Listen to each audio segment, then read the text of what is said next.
don't think Maury gets enough credit. I really don't. If you've encountered something traumatic, it's like there's an abyss in your life and you'd fallen into it. And the reason you're still upset about that is because you don't know why you fell into it. And so your brain, your mind, your soul is warning you. It's like, you fell into a pit, buddy, and you don't know why. And so you could fall into it again. And so I'm not gonna let you forget it.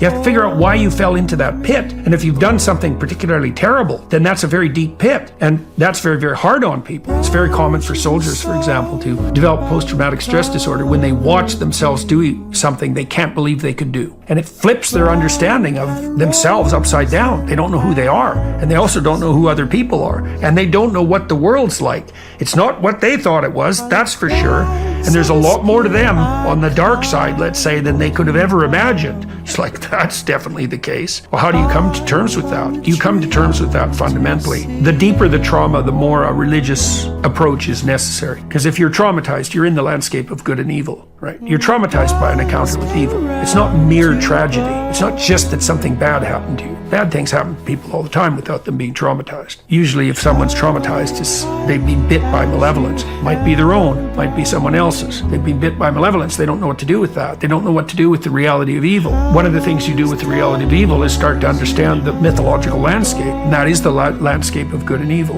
And then you have to start to understand what good means and what the pathway back there is. If you've encountered something traumatic, it's like there's an abyss in your life.